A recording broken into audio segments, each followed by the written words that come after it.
warahmatullahi wabarakatuh.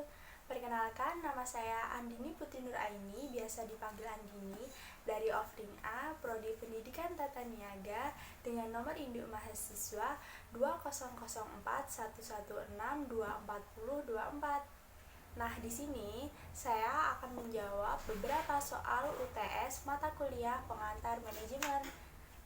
Kita lanjutin. Oke, sekarang kita masuk ke soal pertama. Jadi di soal pertama ini aku ngibaratin orang ini sebagai si A ya.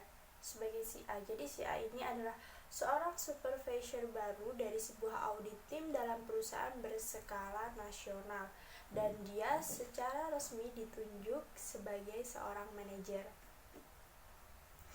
Sebelum kita masuk ke dalam soal ini, kita harus belajar dari diri kita sendiri. Kita sudah sekolah SD selama 6 tahun, SMP 3 tahun, dan SMA juga 3 tahun. Jadi total kurang lebih 12 tahun.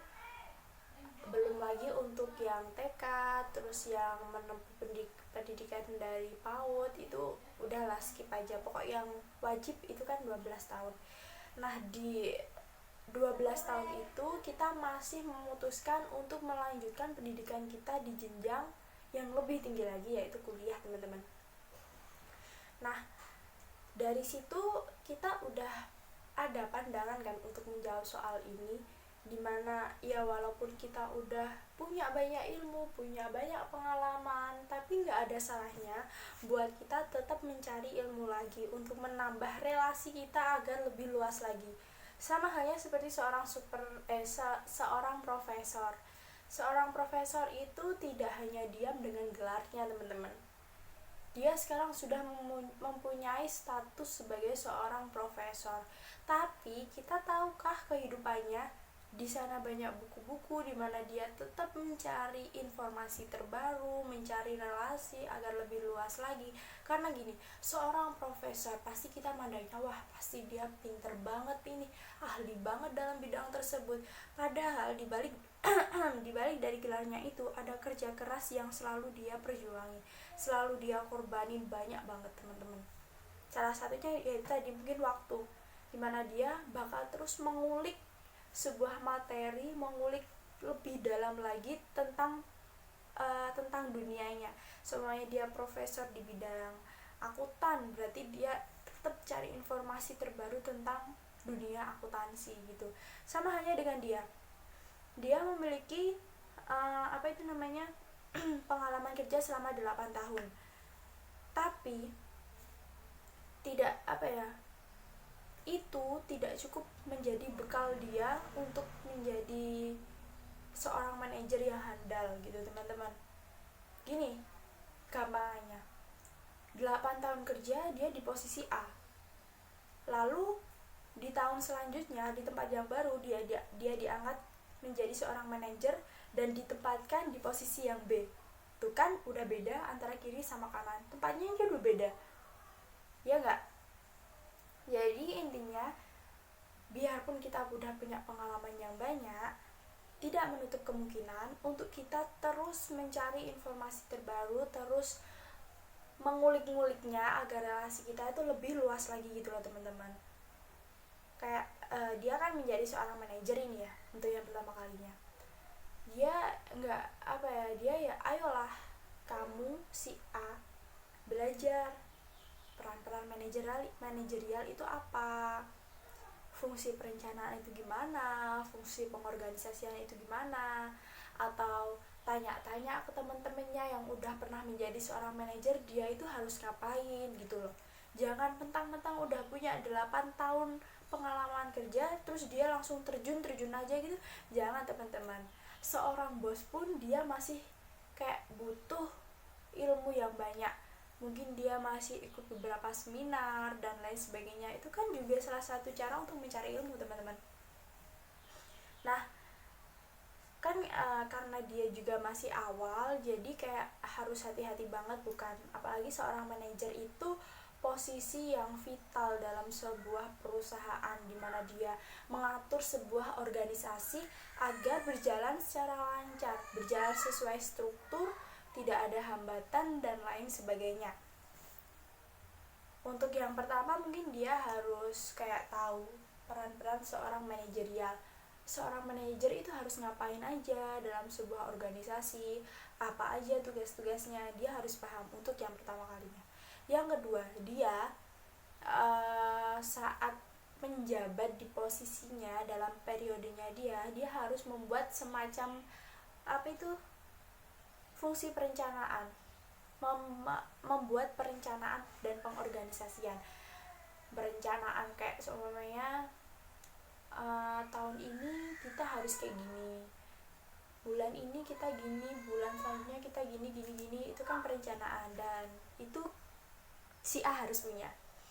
Terus pengorganisasian, jadi kan ibaratkan aja dia sebagai yang paling atasnya, dia membutuhkan siapa di bawah-bawahnya, dia harus punya itu.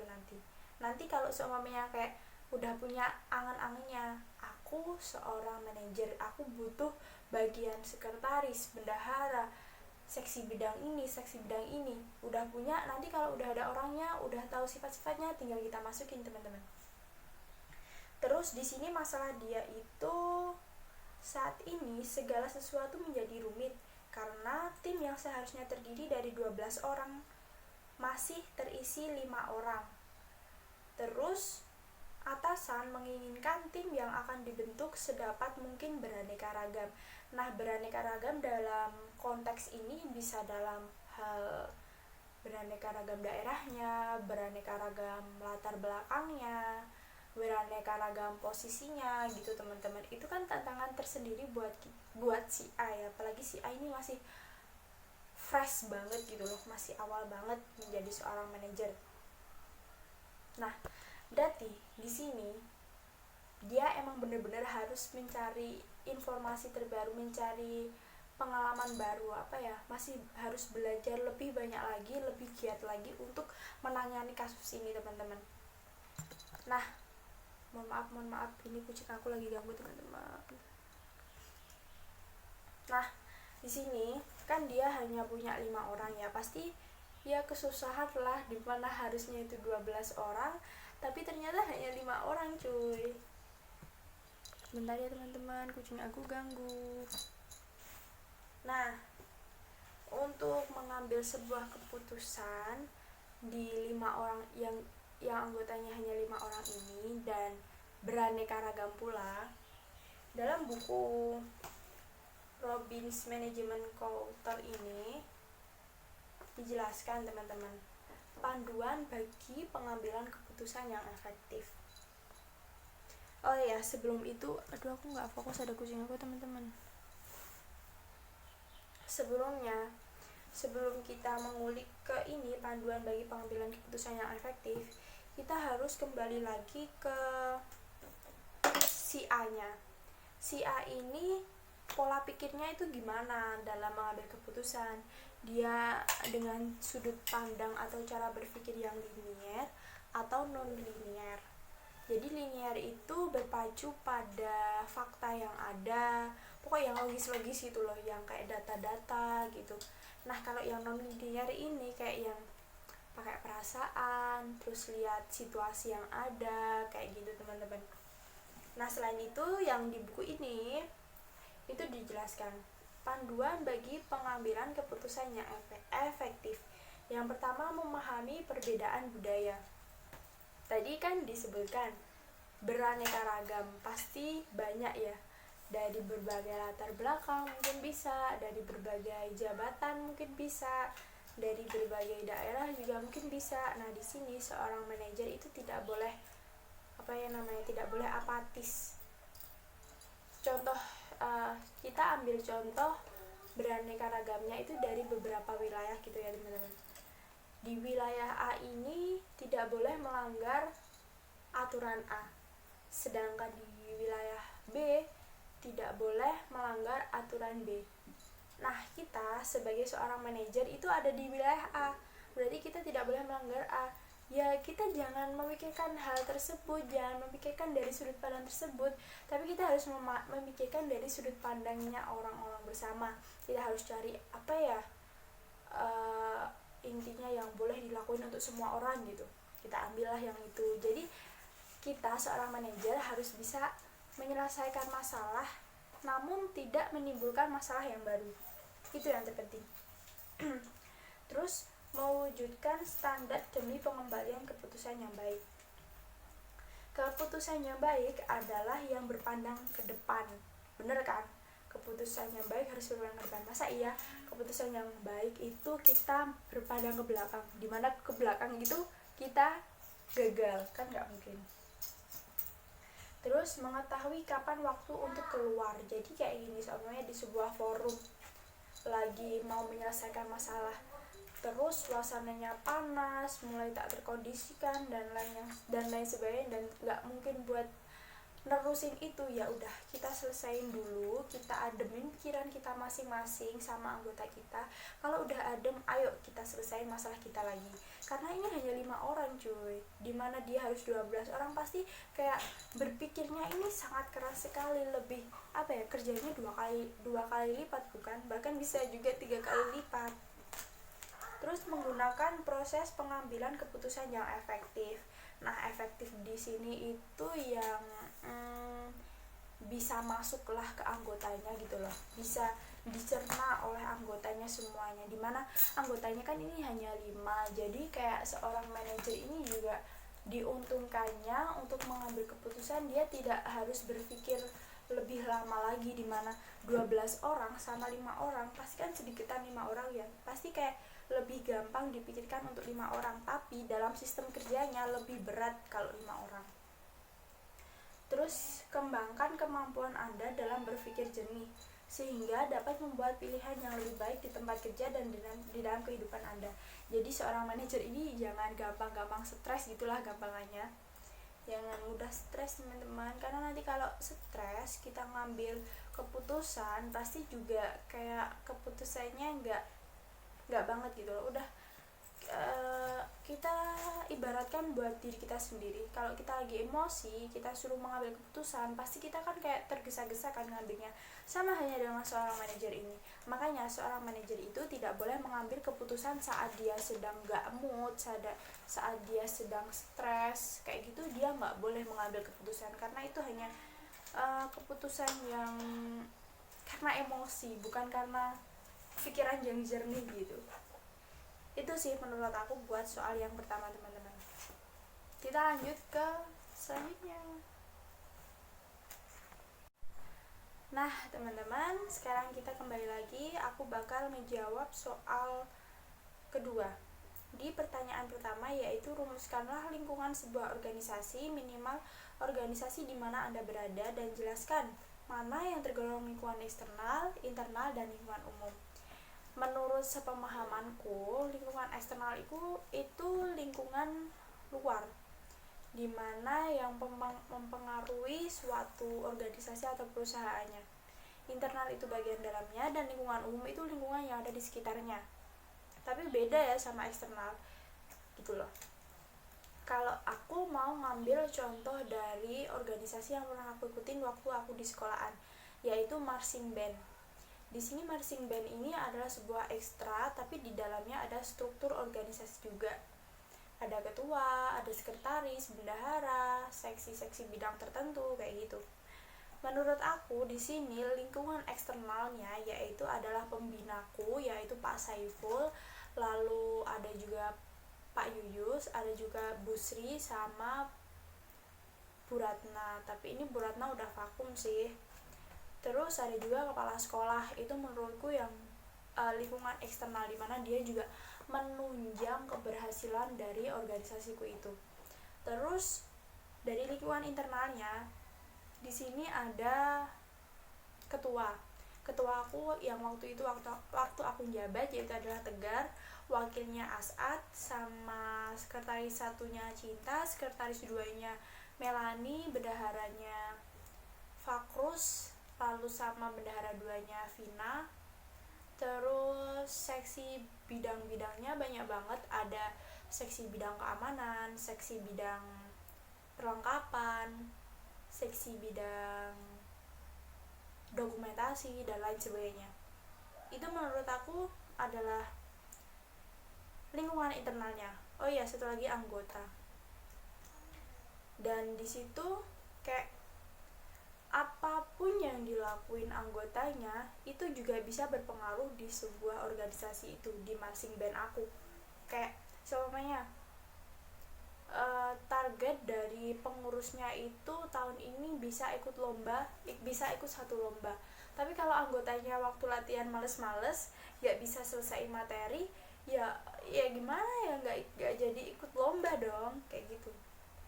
Terus lingkungan umumnya, Kak, lingkungan umum menurut aku di organisasi aku di marching band itu kayak masyarakatnya, terus keadaan ekonomi juga, keadaan event-event yang ada di luar. Kan biasanya marching aku itu ada undangan gitu dari beberapa tempat. Yang paling tinggi sih kemarin undangan dari dari gubernur, dari bupati. Kita ke Gerahadi di Surabaya, di sana kita tampil di sana. Nah, itu menurut aku salah satu lingkungan umumnya. Terus kalau kenapa aku tadi bilang masyarakat, kayak gini, semuanya masyarakatnya suka musik, suka rame. Kalau waktu marching aku latihan kan berisik banget ya, walaupun itu di lingkungan sekolah, tapi kan di sekitarnya ada masyarakat. Kalau nggak nyaman ya pasti didatengin, tapi untungnya di sana itu masyarakatnya pada nyaman-nyaman aja, jadi kita latihan juga enjoy walaupun sampai malam. Terus keadaan ekonomi, jadi gini, beberapa wilayah itu ada yang ngadain sebuah event dan ngundang marching aku, dan ngundangnya itu ya pasti ada budgetnya lah ya. Jadi keadaan ekonomi juga menjadi faktor di lingkungan umum ini, kayak gitu teman-teman. Oke, sekarang kita balik lagi buat jawab soal kedua, nomor 2 nih. Apa itu ketidakpastian lingkungan? Bagaimana Anda dapat meminimalkan ketidakpastian tersebut? Jadi sebelumnya aku bakal kasih kalian pengertian apa itu ketidakpastian lingkungan. Jadi ketidakpastian lingkungan merupakan faktor yang mempengaruhi kinerja perusahaan. Ketidakpastian lingkungan dapat didefinisikan sebagai rasa ketidakmampuan seseorang untuk memprediksi faktor sosial dan fisik yang berpengaruh terhadap perilaku pembuat keputusan dalam organisasi. Jadi kayak nggak bisa memprediksi gitu, kayak sebenarnya gini kan, faktor yang mempengaruhi kinerja perusahaan, rasa ketidakmampuan seseorang untuk memprediksi faktor sosial, kayak gini. Kita gampangannya kecil-kecilannya lah ya, kita membuat toko jus di sini. Tiba-tiba suatu hari di depannya sini ada orang yang buka toko jus lagi, tapi ditambahin kayak ada sop buahnya gitu kan. Kita nggak bisa memprediksi hal tersebut, padahal di sini kita cuma ada planning kayak aku nanti jualan di sini, buka dari jam segini sampai jam segini, bakal dapat omset segini. Ternyata di tengah-tengah jalan ada pesaing kita di depan kita buat buka lapak baru dengan menu yang banyak juga gitu. Nah, kita sebagai pemilik dari jus buah itu, kita harus kayak bisa berpikir cepat, berinovasi. Wah, kalau depan itu kayak gitu, aku harus kayak gimana ya, gitu teman-teman. Nah, strategi yang dapat dilakukan dalam menghadapi suatu ketidakpastian yang pasti adalah: pertama, membangun dasar yang kuat. Tunjukkan esensi bisnis kita, tunjukkan keunggulan dari bisnis kita teman-teman, dan ketahuilah pelanggan dan kebutuhannya. Mengapa dua produk yang sama dijual dua perusahaan yang berbeda? Sama halnya kayak kenapa jus yang sama, jus melon, tapi dijual di kita sama di depan kita. Jadi kita harus ada pembedanya gitu, kayak aku ini ya, ini aku di tengah-tengah antara tanganku yang ini sama ini, aku bisa membedakan, oh jus itu kayak gitu, oh jus itu kayak gitu, gitu ya teman-teman. Terus membuat semua konsumen merasa istimewa ya, jadi kita harus bikin customer kita itu kayak waktu beli langsung kita layanin dengan sebaik mungkin, sebagus mungkin, kayak agar pandangan mereka tentang jus kita itu kayak, wah aku beli di sana aja deh karena ownernya itu enak, ownernya itu asik diajak ngomong dan lain sebagainya kayak gitu. Jadi kita harus loyal lah gampangannya kalau dalam berdagang gitu. Kalau dalam perusahaan ya berarti waktu kita presentasi tentang apa itu promosi produk kita, kita harus pintar-pintar ngasih omongan, pintar-pintar mengelola tutur kata kita agar menarik para klien ataupun para calon itulah konsumen kita gitu.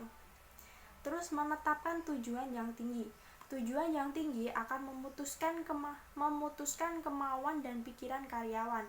Perusahaan harus memiliki tujuan yang jelas sehingga mereka yang menjalankan organisasi itu dapat dicapai dan dapat melakukan perencanaan dan implementasinya gitu. Nah, balik lagi ke fungsi manajerial, itu ada fungsi perencanaan, sama halnya kayak ini, menetapkan tujuan yang tinggi.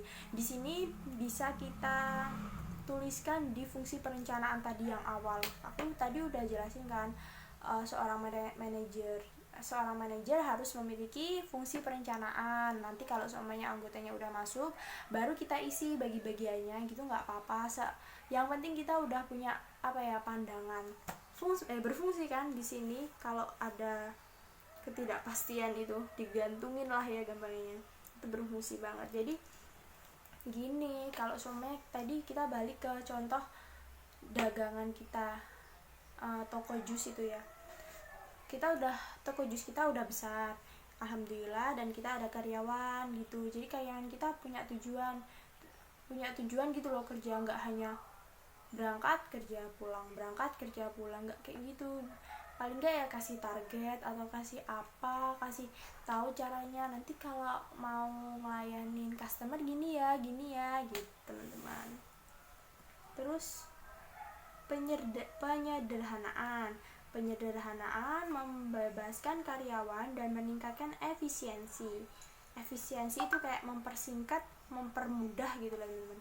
Penyederhanaan perlu dilakukan untuk meningkatkan efisiensi perusahaan. Birokrasi perusahaan yang berbelit-belit akan membuat perusahaan tidak efisien dan timbul biaya-biaya yang tidak perlu. Selain itu, birokrasi menghambat arus informasi dalam organisasi. Nah, dalam sebuah bisnis, kalau kita masih small business gitu, perlu banget kita membuat semacam buku laporan gitu. Kita sekarang keluar dari jus ya, kita masuk ke small business aku, yaitu buket. Di situ aku dulu nggak ada laporan keuangan gitu. Jadi ada orang beli dapat untung, aku buat beli bahan lagi, terus sisanya udah selesai buat aku jajan gitu. Dan dari situ aku ngerasa, oh jualanku nggak sehat ini, aku harus ada semacam buku laporan biar uang aku ini kelihatan gitu loh, masuknya berapa, keluarnya berapa, uang aku di bisnis ini berapa, kayak gitu teman-teman.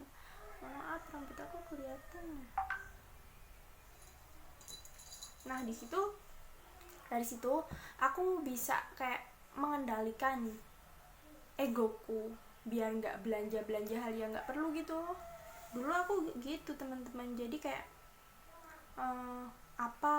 sampainya wrapping itu buat bahannya buket belum habis tapi ada yang bagus, aku langsung beli padahal itu belum butuh gitu.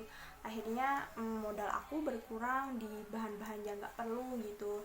Jadi mulai sekarang aku udah kayak menata gitulah apa aja yang harus aku beli di sini, terutama yang habis dulu sama yang paling butuh banget gitu.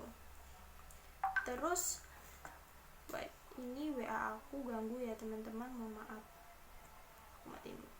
Nah, yang selanjutnya ada mengukur dengan baik, bertindak cepat. Sistem pengukuran yang baik memungkinkan seluruh organisasi tidak hanya dapat memprediksi masa depan, tetapi juga dapat menemukannya. Jadi kayak udah start awal gitu lah, kita kayak udah memikirkan diri. aku jualan buket sekarang. Terus aku lihat kondisi lingkungan, lihat kegiatan kayak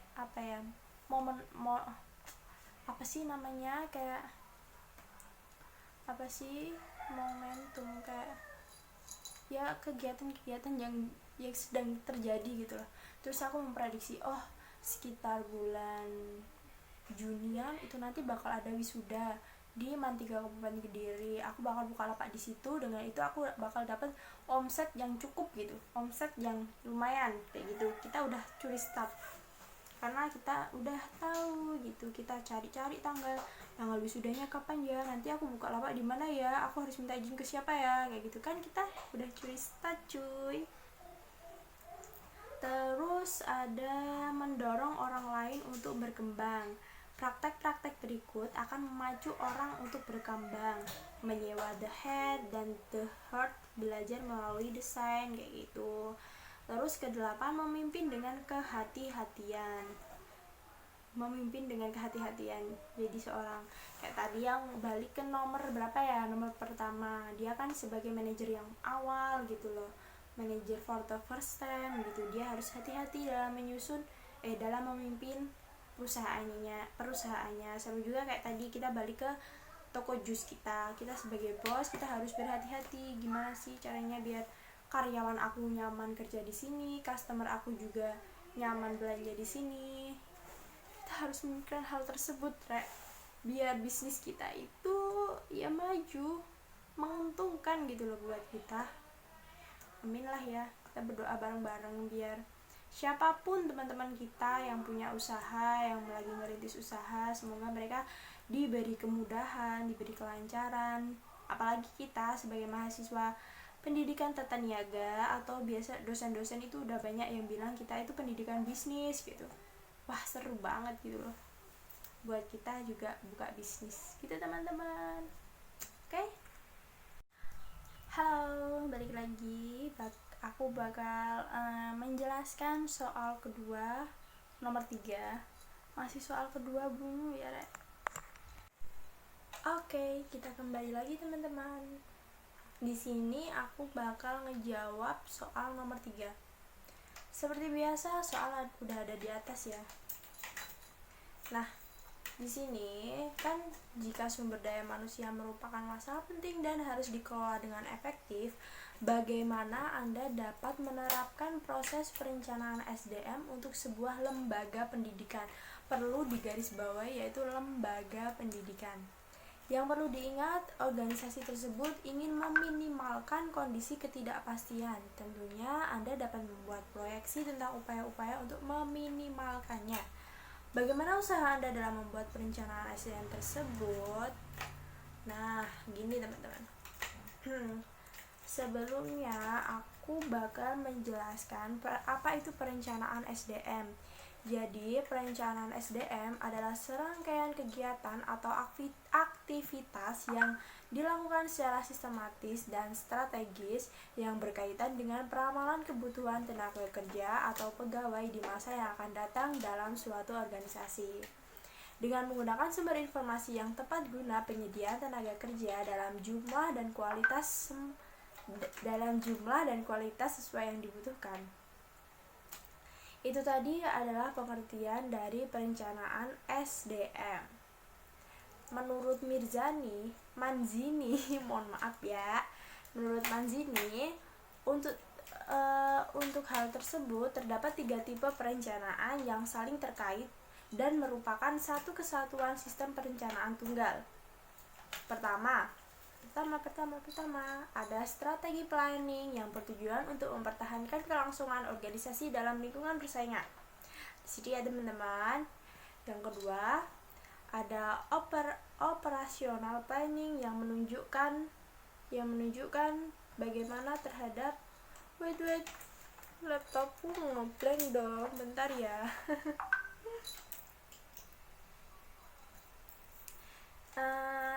Mana tadi? Yang kedua, ada operational planning yang menunjukkan bagaimana terhadap SDM.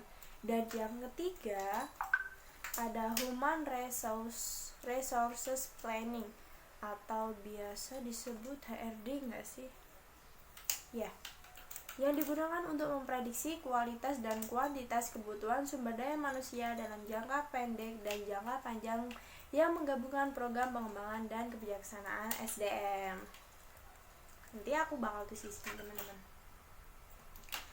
Nah, jadi perencanaan SDM yang dapat diterapkan untuk lembaga pendidikan bisa dimulai dari tenaga pendidikannya tersebut. Jadi kayak mulai dari guru-gurunya, staf-stafnya, dan yang lainnya. Terus, di mana tenaga pendidik atau guru tersebut adalah sosok yang paling penting dalam proses pendidikan, teman-teman. Di mana murid bisa memperoleh ilmu, memperoleh pengalaman, dan lain sebagainya dari seorang guru. Bener kan? Biasanya guru mengajar secara nggak langsung, dia menceritakan pengalaman hidupnya gitu. Oleh karena itu, agar bisa meminimalkan ketidakpastian dalam lembaga pendidikan tersebut, seorang tenaga pendidik atau guru seharusnya harus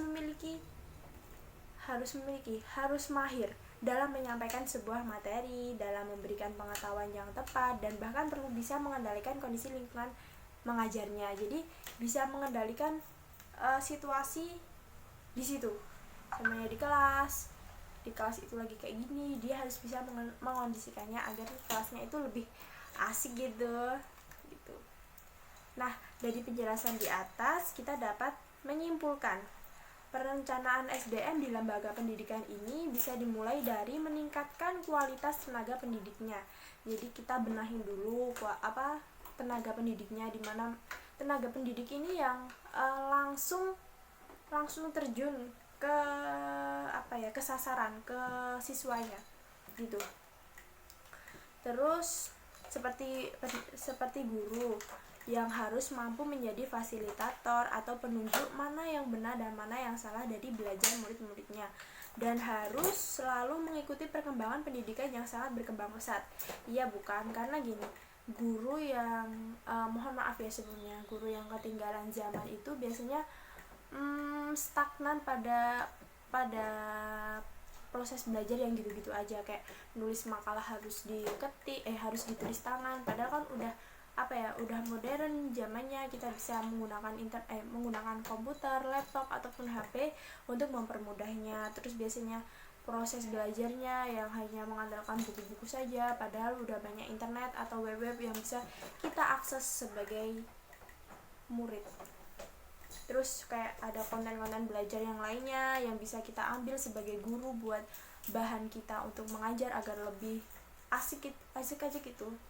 Selanjutnya, setelah tenaga pendidik telah ditingkatkan kualitasnya, kita bisa meningkatkan SDM dari murid-murid atau anak didik agar mereka bisa dan mau mengikuti pembelajaran tanpa adanya keterpaksaan. Jadi sebelumnya kita kayak bikin perjanjian gitu, yang gimana anak, apakah pembelajaran kali ini kita via online terus, via kayak tugas-tugas terus, kita bikin konten kreatif lalu diupload atau gimana, kita bikin perjanjian. Karena jangan hanya mengambil keputusan dari pihaknya kita saja, kita nggak tahu gimana keadaan murid-murid kita, nggak semuanya punya fasilitas-fasilitas itu bukan. Jadi kita harus memahami gitulah teman-teman. Kita lanjut. Halo, kembali lagi sama aku. Di sini aku bakal ngejawab soal nomor 4. Nah, untuk soalnya udah aku taruh di sini ya teman-teman. Langsung saja kita ke jawaban aku. Tapi nggak enak ya kalau nggak dibaca inti soalnya. Jadi gini, berdasarkan informasi tersebut, jenis struktur organisasi apa yang tepat untuk perusahaan tersebut, dan gambarlah dengan jelas bentuk struktur yang Anda maksud, gitu kan. Nah, di sini menurut aku perusahaan ini itu cocok menggunakan struktur organisasi fungsional, teman-teman. Di mana struktur organisasi fungsional ini merupakan struktur organisasi yang paling umum digunakan sebuah organisasi atau perusahaan.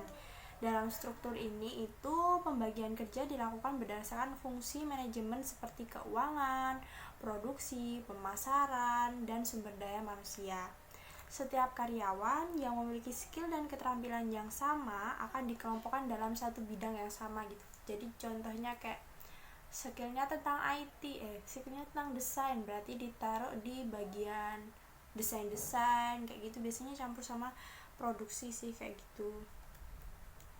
Terus inilah yang menyebabkan jenis struktur organisasi ini sangat tepat diterapkan pada sebuah organisasi maupun perusahaan yang hanya menghasilkan beberapa jenis produk atau jasa layanan. Jadi kenapa kok harus pengelompokan? Jadi biar kayak gimana ya, hasilnya itu bagus gitu loh. Dia ditempatkan sesuai dimana dia memiliki keahlian tersebut.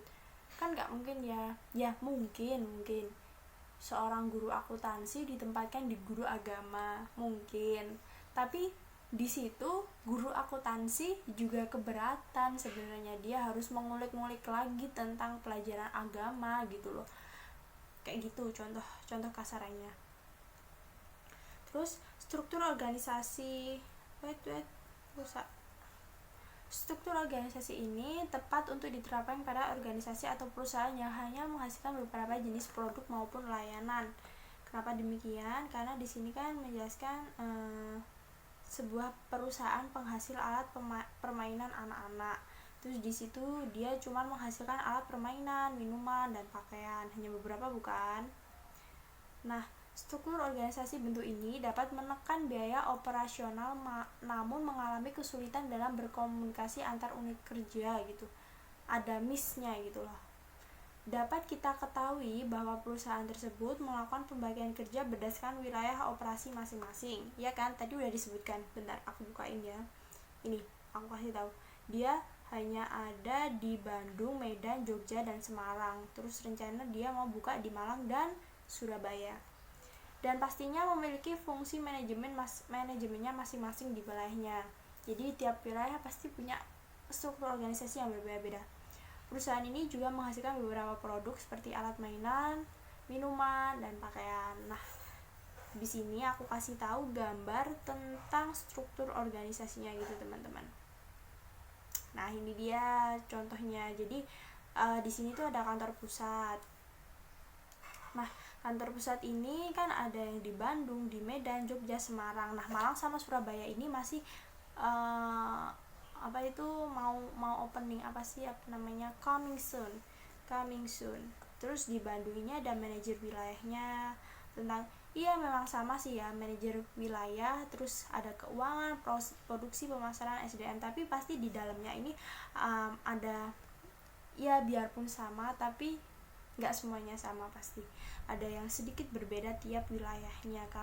Kenapa? Karena menyusun kayak gini juga mempertimbangkan beberapa faktor, salah satunya kayak ada kayak lingkungan sekitar, kayak gitu juga masuk teman-teman.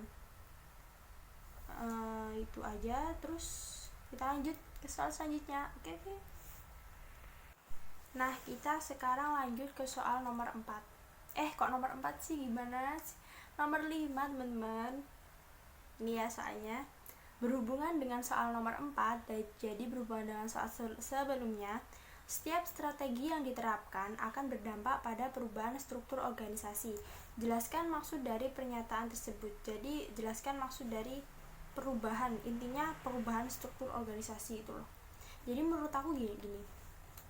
Strategi Jadi menurut aku strategi pada gilirannya akan mempengaruhi struktur organisasi dengan penjelasan sebagai berikut.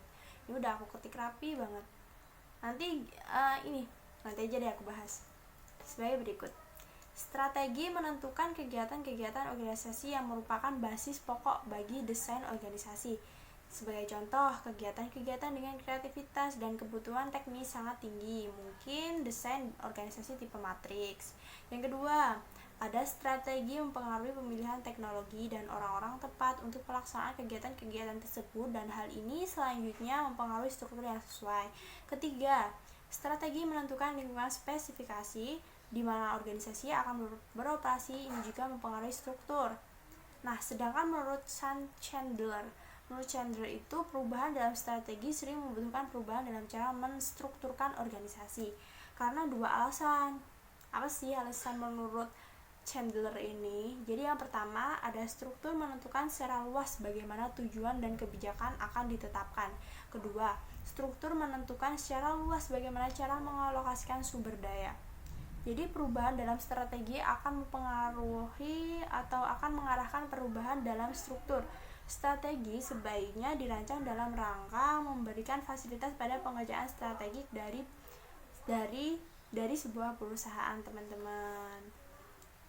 Nah, itu tadi beberapa pendapat menurut aku.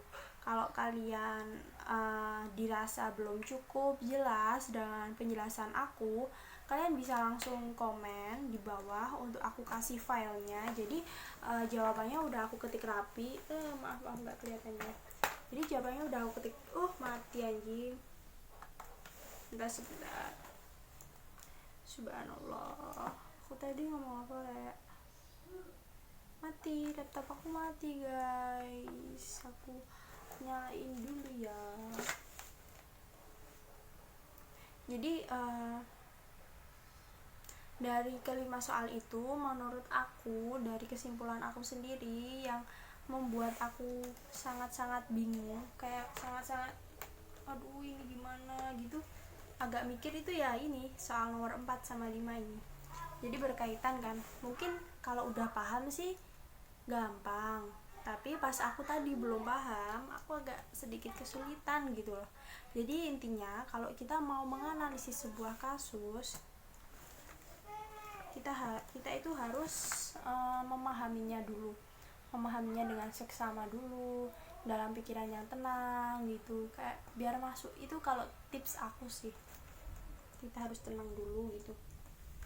Tetap aku nggak mau ya. Pokoknya intinya itu ya teman-teman, kalau kalian belum paham, belum ngerti, kalian bisa komen di bawah, nanti aku kasih salinan filenya. Jadi semuanya udah aku tulis sih sebenarnya, makanya aku tadi aman sih, tinggal baca gitu aja. Tadi udah aku pikirin gitu. Itu aja sih teman-teman dari aku. Ada kurang lebihnya aku sendiri mohon maaf yang sebesar-besarnya. Jangan lupa kalian like, comment, dan subscribe di channel aku ini. Mungkin bakal jadi channel for the first time aku buat upload di YouTube. Terima kasih buat mata kuliah ini, karena aku mulai belajar buat nge-vlog cuy. Gitu aja teman-teman, sekian dari aku. Jika ada kurang lebihnya aku mohon maaf sebesar-besarnya. Kalau kalian belum paham, kalian bisa langsung komen, atau yang punya WA aku, kalian bisa langsung PC aku buat kasih salinan dokumennya ini ke kalian. Terima kasih, sekian dari saya. Wassalamualaikum warahmatullahi wabarakatuh. Dadah.